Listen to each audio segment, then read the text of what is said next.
오늘 은퇴하시는 우리 주영재 목사님과 또한 가족들, 우리 성도들 큰 은혜 받는 복된 시간 되시기를 바랍니다.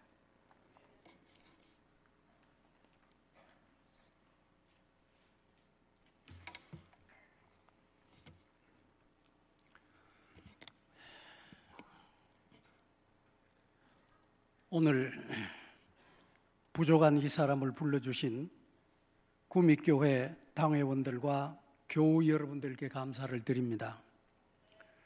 교회당을 짓고 처음인데 이렇게 아름다운 교회를 건축하시느라 당회장님을 비롯해서 모든 당회원들 그리고 모든 성도님들 정말 고생 많으셨습니다.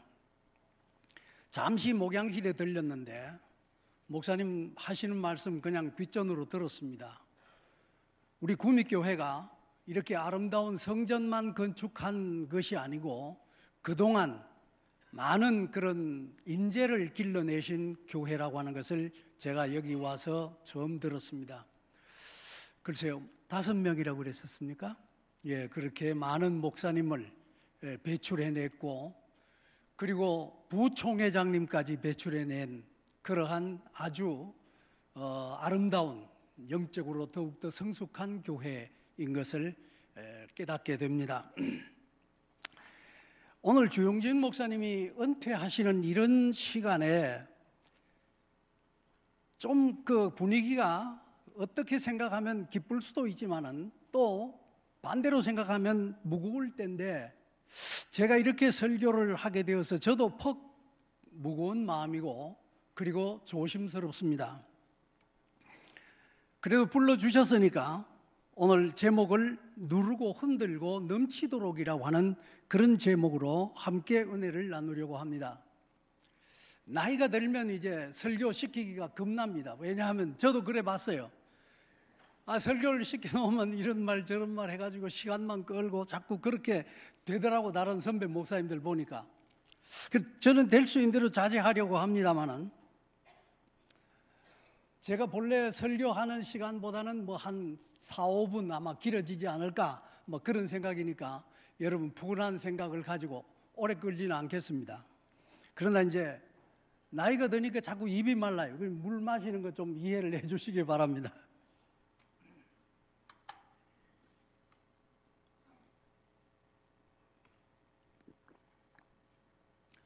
성경을 보면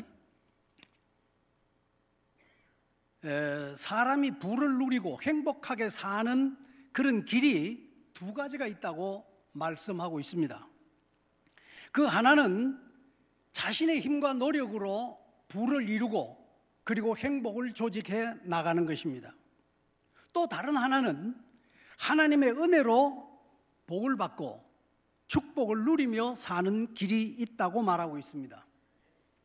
옛사람들도 이렇게 말했습니다. 소부는 제 근이요 대부는 제 천이라. 적은 부자는 부지런한 데서 나오고 그리고 큰 부자는 하늘이 낸다. 이런 말이 있습니다. 자기 노력과 자기 힘으로 부를 쌓고 행복을 추구해 누리려고 하면 자기 주머니를 자기 손수 채워야 합니다. 그러나 그런 방법으로 큰 부자도 될 수가 없을 뿐만 아니라 그것도 오래 지니지 못하는 것을 발견하게 됩니다. 그러나 하나님이 축복해 주시면 수천 대 이르도록 복을 주신다고 약속하셨습니다. 오늘 본문에도 후이 되어 누르고 흔들어 넘치도록 하여 너희에게 안겨주리라. 어디로 못 도망가도록 품에다가 꽉 안겨준다고 하는 말씀을 하였는데 이 약속은 하나님의 축복의 최고의 경지라고 말할 수가 있을 것입니다. 저는 이 성경을 읽으면서 인정이 넘치던 옛날 장터를, 시골 장터를 연상했습니다. 지금은 좀 각박해가지고 덤이라고 하는 거 없어졌고요. 저울로 무게를 달아가지고 애누리 없이 그렇게 사고 팔고 융통성이 없는 그런 세상이 되었습니다만은 그러나 옛날에는 저울보다 되나 말로 가지고 거래를 하다 보니까 얼마만큼 흔드느냐, 얼마만큼 누르느냐에 따라서 좀 달라지고, 그리고 또 100개를 사면 10개를 덤으로 주는 그러한 시대에 우리가 살았습니다. 하나님은 어떤 사람에게 이렇게 후히 되어가지고 누르고 흔들어 넘치도록 하여 안겨주시는가 하는 것을 오늘 성서를 통해서 제가 말씀을 드리려고 합니다. 오늘 본문 36절에서 37절을 보면 자비해라, 그 다음에 비판하지 말라, 또 하나는 정죄하지 말라. 여러분, 우리 교회에 나오는 사람들이 모두가 다 성자는 아닙니다. 다 세상에서 그렇게 똑같이 생활하는 그런 사람들인데, 교인들 중에도 남을 비판하고 남의 잘못을 정죄하는 그런 사람들 많이 있습니다. 그러나 남의 장점을 보고 칭찬하는데 최선을 다하는 사람도 있는 것을 우리는 잘 압니다. 그런 사람은 인간관계가 부드럽고, 그리고 그 삶이 인격이 안정적이 됩니다. 그래서 논어라고 하는 책에 보면 덕불고 필유린이라고 하는 말이 있습니다. 이 말은 덕스러운 사람은 외롭지 않다. 덕이 없는 사람은 외롭다고 말해요. 덕스럽게 사는 사람은 외롭지 않다 하는 그런 말을 했습니다. 여러분, 요즘에 주부나 남자도 마찬가지입니다만 우울증에 걸리는 사람들이 많죠. 그런 사람들이 모두가 다 말하자면 거의가 외로움 때문에 생기는 병이라 그렇게 말할 수가 있을 것입니다. 여러분, 오늘 우리는 우리와 관계된 사람들과의 사회생활 속에서 우리는 얼마나 덕을 베풀고 사는가, 덕스럽게 사는가 하는 것을 다시 한번 생각해 보아야 하겠습니다. 어떤 목사님이 마지막 설교를 하면서, 은퇴 설교를 하면서 제가 죽기 전에 30분짜리 녹음 테이프를 제 육성으로 녹음해 드립니다. 그리고 제가 죽은 다음에 장례식 날 이 테이프를 성도들에게 들려주려고 주도록 유언하겠습니다. 대충 그 내용을 말씀드리면 이런 것입니다. 아무개 김장로 참 고맙소. 평소 내 목회를 잘 도와준 데 대해서 정말로 감사를 드리오. 그런데 설교 시간에 하품 좀 대강하시오. 아무개 권사님, 당신은 왜 허구한 날 지각만 하시오? 그리고 다른 집사님들과 왜 그래 다투시오? 그리고 아무개 집사님, 왜 사사건건 교역자를 그렇게 괴롭히오? 그러면 하늘의 복을 받을 수가 없다오. 부디 마음 돌리시기 바라오. 그리고 아무개 성도님 좀 열심 좀 내시오. 그래가지고 천국에 들어가겠소? 이런 내용의 녹음을 하겠다고 이야기를 하니까 이게 진지하게 받아들이지 않고 모두가 다 폭소를 했다고 하는 그런 이야기입니다. 여러분, 남을 비판하면 내가 비판을 받고 남을 정죄하면 내가 정죄를 받게 됩니다. 제가 어떤 촌교회 심호할 때 일인데, 그 장로님이 장로 직분을 가졌으면서도 정말 신앙생활이 말이 아니었어요. 장날만 되면 그래도 바로 교회 담이 하나 사이인데 그 옆에서 교회 나오지도 않고 그 옆에서 방아를 찢습니다.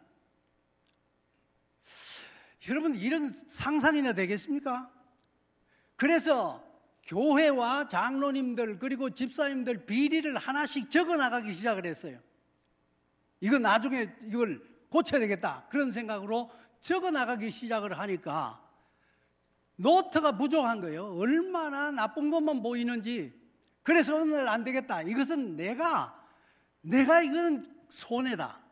그 사람들의 잘못들을 하나님이 지금 어떻게 하실 건지 그건 하나님께 맡겨야 되지. 왜 네가 그것을 기억하느냐.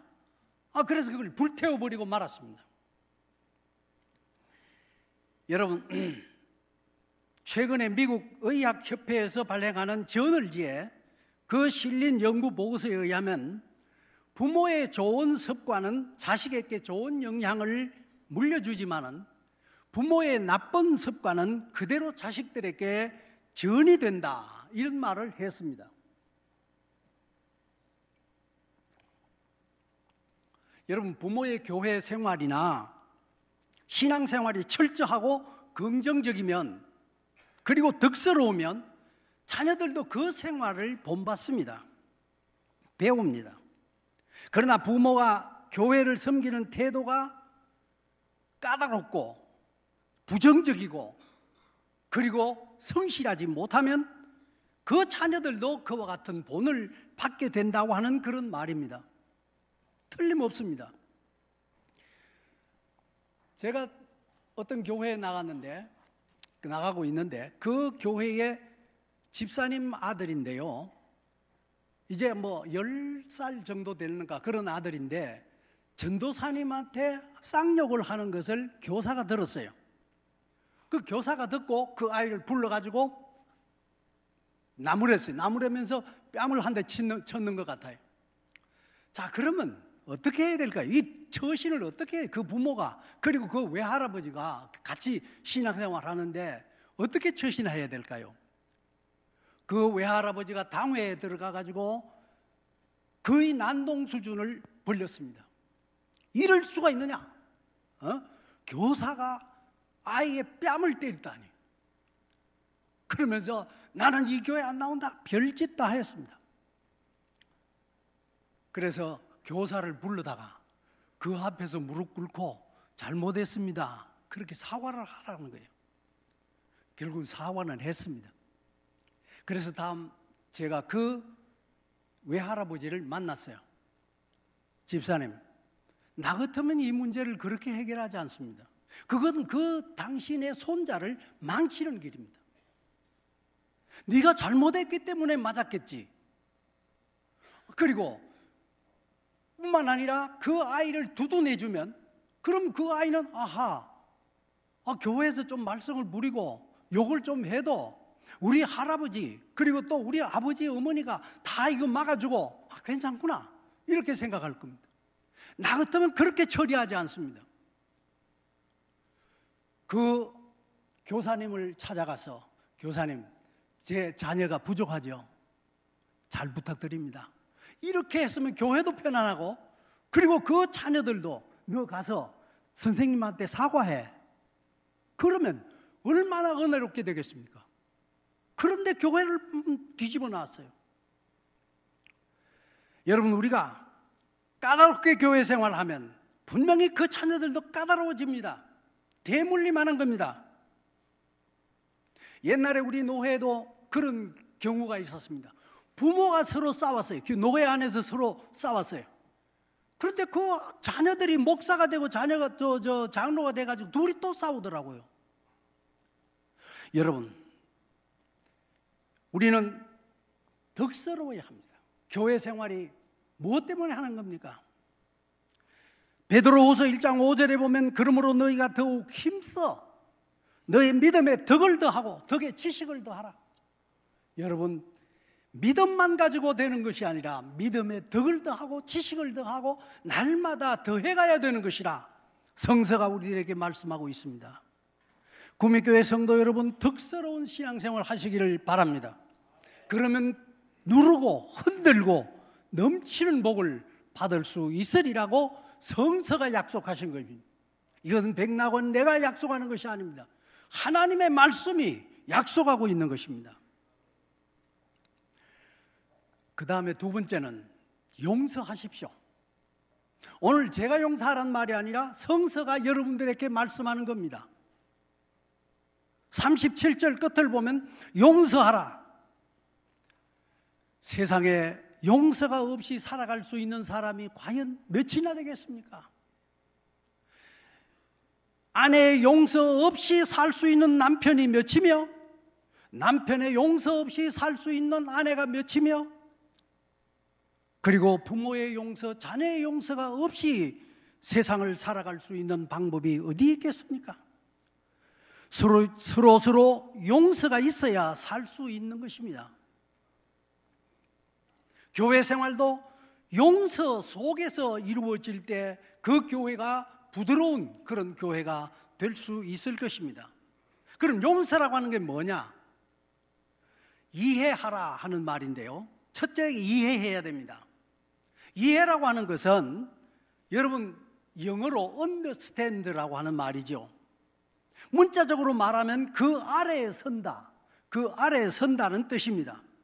다시 말하면 그 아래로 내려가서 그 입장과 그 처지에서 보고 그 정황 속에 들어가 봐야 그래가 이해가 된다는 말입니다. 우리 여기에 구미교회에도 뭐 오너들 있을 거예요. 기관장이나 무슨 장로로도 하는 분 있을 거예요. 그러나 그 사람들이 understand, 저 밑에 내려가서 사원의 입장에서 보면 거기에 어떻게 갑질이 나오겠습니까? 여러분 행여 목회자의 입장에 서서 생각해 본 적이 있으십니까? 저도 자원 은퇴를 해서 잘 압니다마는 목사가 정년 은퇴를 해도 정말 섭섭하고 마음 아픈 일입니다. 자원 은퇴는 더욱 마음이 아프더라고요. 내 나름대로 젊은 패기 있는 목사님들에게 교회를 물려주어야 되겠다 하는 그런 교회를 위하는 마음으로 조기 은퇴를 했습니다. 그런데 첫 주일이 어떨 것 같습니까? 여러분 우리 주용진 목사님 그때 내가 생각을 하면 첫 주일이 어떨 것 같아요? 이것 때문에 정말 방황도 많이 했고 첫 주일날 많이 울었습니다. 갈 교회가 없어요.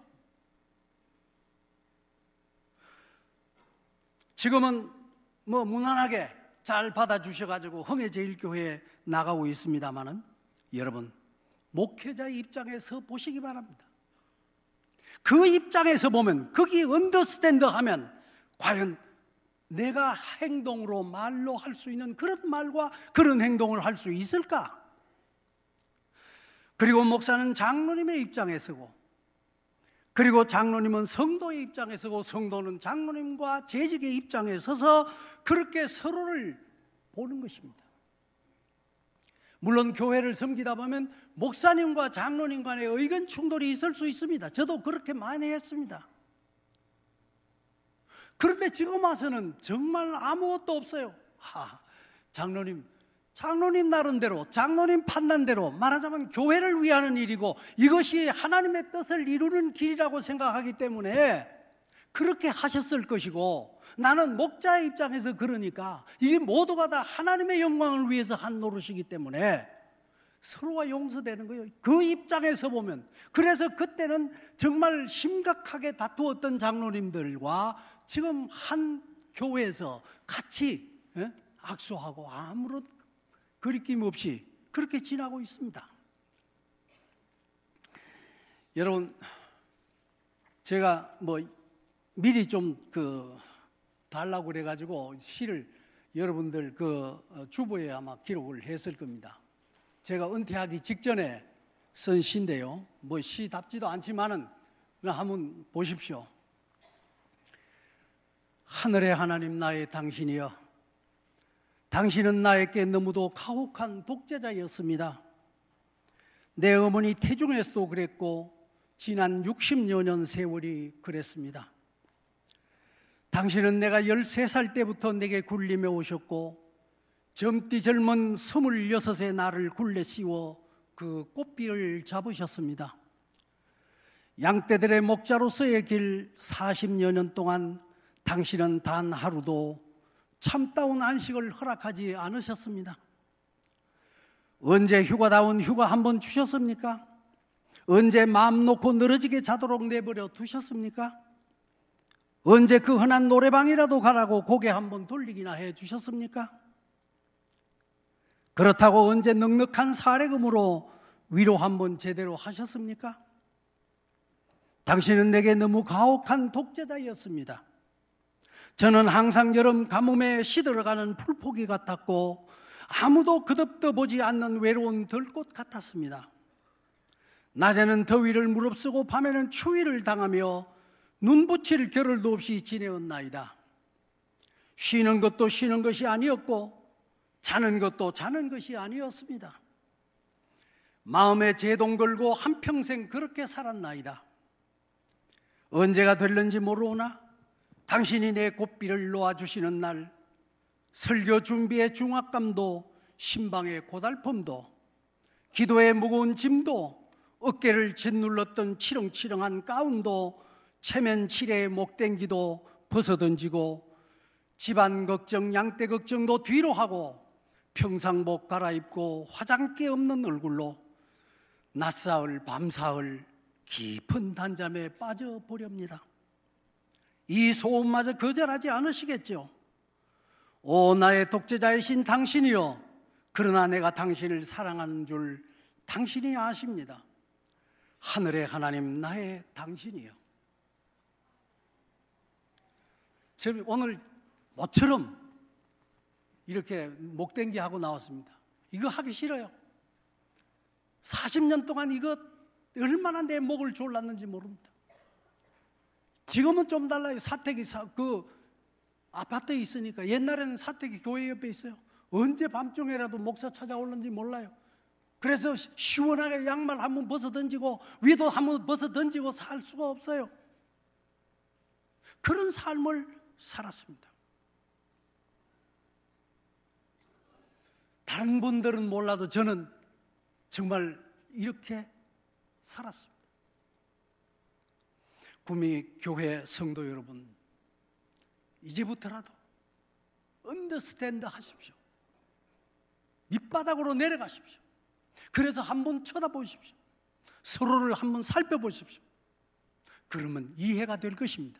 그러면 용서가 될 것입니다. 제 이야기를 해서 죄송합니다마는 제가 65세에 은퇴를 하고 5년 동안 우사도 짓고 황토방도 짓고 그리고 말트랙도 만들고 농사도 지었습니다.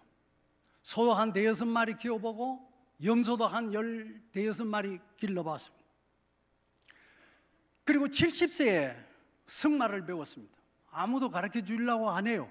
70살 된 노인을 누가 승마 가르쳐 주겠어요? 떨어지면 뼈 다 부서지는데. 그런데 억지로 해가지고 70세에 승마를 배워 말 한 마리 집에 사놓고 5년 동안 말을 타고 그 청하와 흥해 그리고 그 지역에 바닷가로 온 데 다 돌아다녔어요. 그것도 만족지를 않더라고요. 다른 거 도전하고 싶어요. 그래서 75세에 글을 써가지고 목사가 만날 글 쓰잖아요. 설교 쓰고.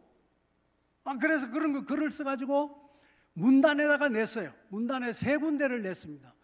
그랬더니 3군데 다 수필과 시가 다 동시에 신인 문학상을 주더라고요. 그리고 3군데 지금 시인과 작가로서 등록이 되었습니다. 작년에는, 그러니까 지난해 12월에는 한국문학 최우수 작품상을 받았습니다. 지금은 대한문인협회 소설수필문과위원회 위원장을 맡고 있습니다.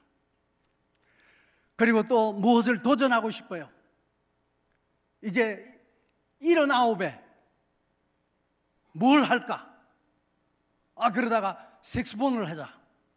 그래서 지금 색소폰을 한 3개월 정도 불었습니다.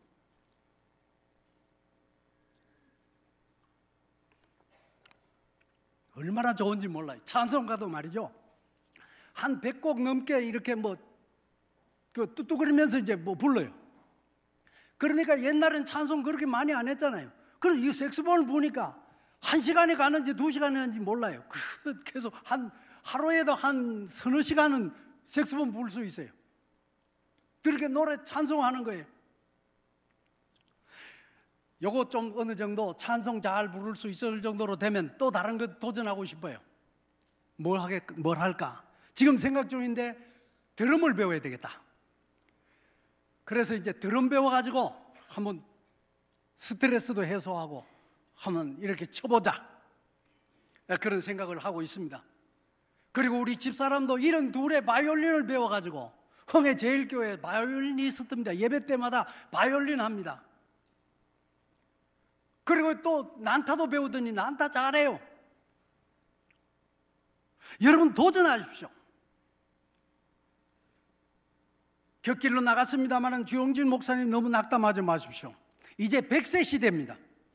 지금부터 그동안 목회하시느라고 하시지 못했던 것 하시면서 도전하시면서 주님의 은혜 안에서 복된 삶 누리시기를 바라고 평소 하지 못했던 꿈을 이루시기를 간절히 바랍니다. 여러분 연세 많은 분들도 도전하십시오. 아직 멀었어요. 100세까지. 여러분 100세 다 되신 분 없어요. 여기 보니까. 그 다음에 두 번째로 잊어버리십시오. 잊어야 돼요. 미움이나 원망 같은 것을 잊어버리는 것이 용서입니다. 잊지 않으면 그것이 우리 몸속에 독소가 되어서 여러 가지 병을 불러옵니다. 휴지통을 비우세요. 그 우리 마음속에 있는 휴지통이 있어요. 컴퓨터에 휴지통이 있어요. 그 휴지통을 가끔 비워주세요. 잊어버리세요. 던져버리세요. 감정, 원한, 분노 이런 것들을 기억하는 한 용서는 성립되지 않습니다. 그리고 그 기억을 되살리는 것을 그것이 바로 용서를 방해하는 것입니다. 우리 주님은 여러분의 모든 죄를 등 뒤에다가 던지셨다고 했습니다. 다시 돌아보지 않는다는 말씀입니다.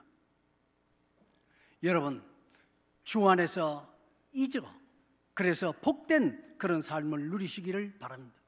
일부러라도 우정 잊으십시오. 그 다음에 세 번째로 사랑하십시오. 제가 오기 전에 국립교회 홈에 들어가가지고 잠시 보았는데 우리 주 목사님 얼마 전까지도 사랑하며 삽시다 하는 그런 제목으로 설교를 하셨더라고요. 여러분 사랑하며 사십시오. 100세를 살아도 그렇게 길지 않습니다. 지난 세월은 움킬 것에 날아내리는 독수리 같고 화살과 같다고 성서가 말하고 있습니다. 물론 그것은 쉬운 일은 아닙니다. 연민을 가지시고 불쌍히 여기시면 가능할 것입니다. 사랑하는 마음을 지니고 사랑하는 몸짓을 하는 것이 바로 용서입니다. 그 다음에 용서를 위해서는 기도해야 합니다. 그를 위해 축복하는 기도를 드릴 수 있게 될 때 용서는 구체적으로 성립되고 참 용서가 되는 것입니다. 남을 용서하게 되면 먼저 내 마음의 정오심, 적개심, 원한 같은 것들의 감정이 풍랑이 잔잔하게 될 것입니다. 내 영혼이 평화를 누리게 되는 것일 겁니다. 그뿐입니까? 내가 남을 용서해야 내가 저지른 죄악도 주님께로부터 용서받는다고 성서가 말씀하고 있습니다. 그 다음에 세 번째로는 하나님께 드리고 사람에게 주는 사람이 누르고 흔들고 넘치게 하는 복에 동참할 수 있다고 약속하셨습니다. 주라 그리하면 너희에게 줄 것이니 곧 후이 되어 누르고 흔들어 넘치도록 너희에게 안겨주리라고 했습니다. 우리는 흔히 다른 사람에게 주고 쓰면은 그것이 줄어든다는 개념을 가지고 있습니다만은 그래서 우리는 안 주고 안 쓰는 것이 부자가 되고 행복하게 사는 길이라고 생각합니다. 그러나 잠언서 11장 24절에는 흩어 구제하여도 더욱 부하게 되는 일이 있나니 과도히 아껴도 가난하게 될 뿐이니라 이런 말씀을 하였습니다. 주라는 주님의 명령은 오히려 축복입니다. 주는 자가 받는 자보다 복이 있기 때문입니다. 주님께 열심히 드리고 이웃과도 할 수만 있으면 나누십시오. 자기나 자손들을 위한 최상의 투자요 풍요한 축복의 비결입니다. 여러분 어차피 인생은 관 하나 맨손으로 끝나는 것이 인생입니다. 여러분 무엇 가지고 오셨습니까? 세상에 태어날 때 도시락 하나 가지고 오지 않았습니다. 그런데 마찬가지로 우리가 갈 때는 세상에 모든 것을 두고 가야 합니다. 우리 백시라서 내가 이 예화를 하나 골랐습니다. 우리 한국 기독교 초창기 때 백사금이라고 하는 집사님이 계셨습니다. 어느 날 이 집사님이 나가는 교회에 부흥회를 하게 되었는데 미국 선교사님이 오셔서 부흥사경회를 인도했습니다. 그 백지삼이 나가는 교회는 아주 초라한 시골집을 개조해가지고 오두막집을 개조한 그런 교회였습니다. 그래서 선교사님이 부흥회를 하면서 이 교회도 성전 건축을 해야겠습니다. 주님은 희생자를 찾고 있습니다. 여러분 가운데서 주님을 위해서 희생할 사람은 없습니까? 여러분이 주님을 위해 얼만큼 희생하느냐에 따라서 주님은 여러분의 앞날을 복되게 하실 것입니다. 이렇게 설교를 했습니다. 이 설교를 듣고 은혜를 받은 백사금 집사님이 마음이 뜨거워지고, 그래서 선교사님을 찾아가서 나를 위해 희생 제물이 되시고 나에게 영원한 생명을 주신 주님께 내가 무엇을 드린들 아깝겠습니까? 선교사님, 땅에 얼마만 하면 됩니까? 선교사는 말하기를 약 한 1000평만 있으면 되겠습니다. 그래요. 그럼 성전을 건축하는 데는 돈이 얼마나 듭니까? 예, 얼마만큼 들겠습니다. 그래요. 이번에 제가 주님을 위해서 희생하겠습니다. 한번 멋지게 희생하고, 그리고 내가 주님께 가야지 하루 3끼 밥은 못 먹겠습니까? 그는 밭 중에 제일 좋은 밭 위치에 1000평을 떼어서 하나님께 바쳤습니다. 그리고 나머지 논과 밭을 팔아서 성전 건축비로 내놓았습니다. 하나님, 다른 사람들은 바치고 싶지만은 없어서 바치지 못하는데 제게는 바칠 것이 있어서 이렇게 바치게 되었으니 주여 감사합니다. 그런 기도를 했습니다. 교회 건축이 시작되고 교회를 건축하다 보니까 건축비가 또 모자랐습니다. 결국 할 수 없어서 백집사님은 자기가 살고 있는 집을 팔아서 교회 건축비로 내놓았습니다. 몽땅 다 바쳤습니다. 성전을 멋지게 지었는데 이 백집사님은 농사할 땅조차 없었고 살 집도 없었습니다.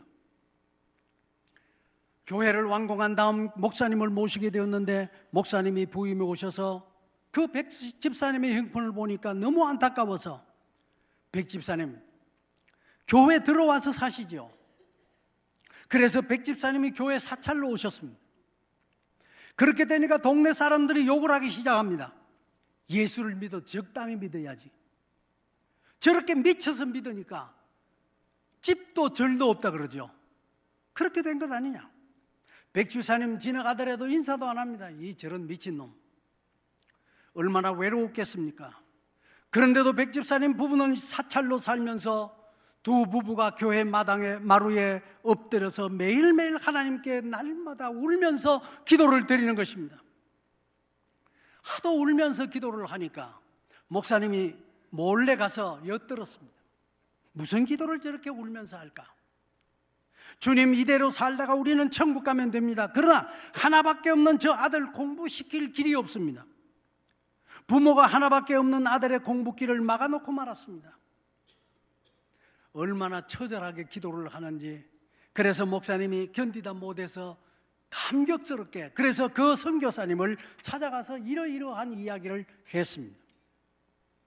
그 선교사님이 마침 안식일이 되어서, 안식년이 되어서 미국으로 들어가려고 귀국 준비를 하고 있던 때였습니다. 그래서 선교사님이 급히 평양으로 가서 그 백집사님을 만났습니다. 집사님 소원이 무엇이라고요? 예, 제 아들 공부시키는 것입니다. 그래요? 그러면 제가 미국에 데리고 가서 공부를 시켜주겠습니다. 조건은 딱 하나입니다.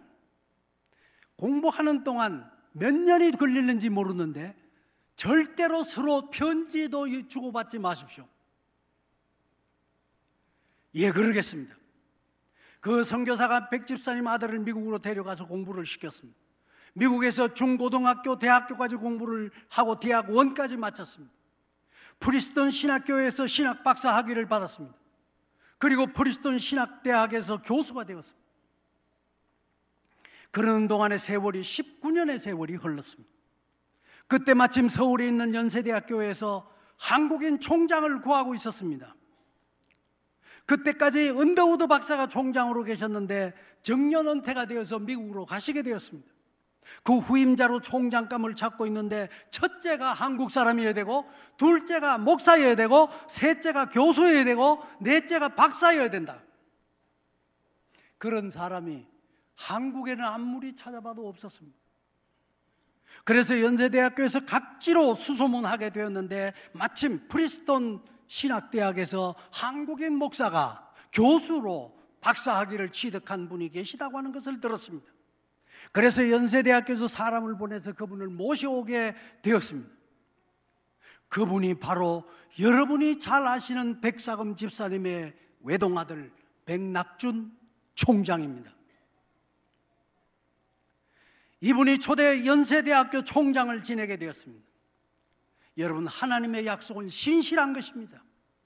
아무리 백사금 집사가 자기가 가지고 있는 전토가 많고 집이 호화롭다 하더라도 그거 팔아가지고 미국에서 19년 동안 박사학위를 내고 교수로 만들겠습니까?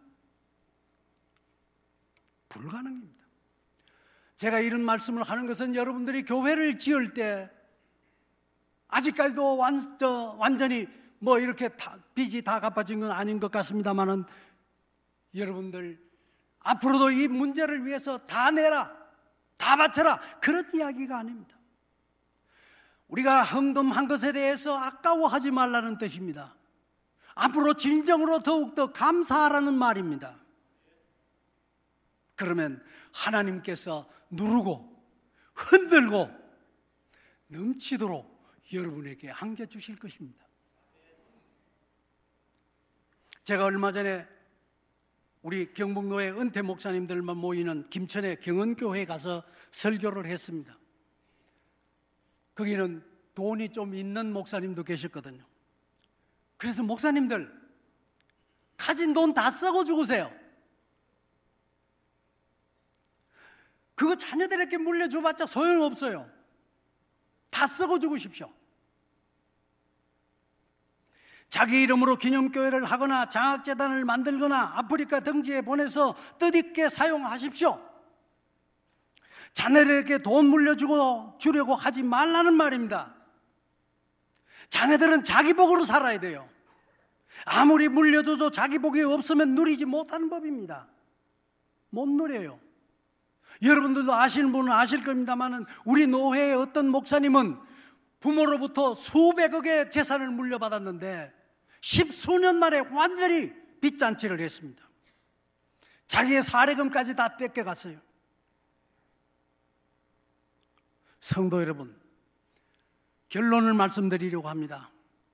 후이되어 누르고 흔들어 넘치도록 안겨주시는 복을 받고 싶다면 여러분, 마중물을 펌프에 부으십시오. 마중물이 무엇인지 요즘 사람들은 잘 모르실 분도 있을 것입니다만, 옛날에 우리가 오물물을 길어서 먹을 때 펌프가 있었습니다.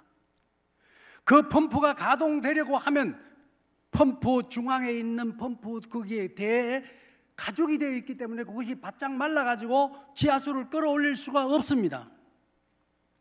그래서 물을 조금 갖다가 그 위에 부으면서 펌프질을 열심히 하면 가죽이 부풀어가지고 물 거기에 공기가 새지 않도록 해서 지하수를 뽑아 올리는 것이 펌프입니다.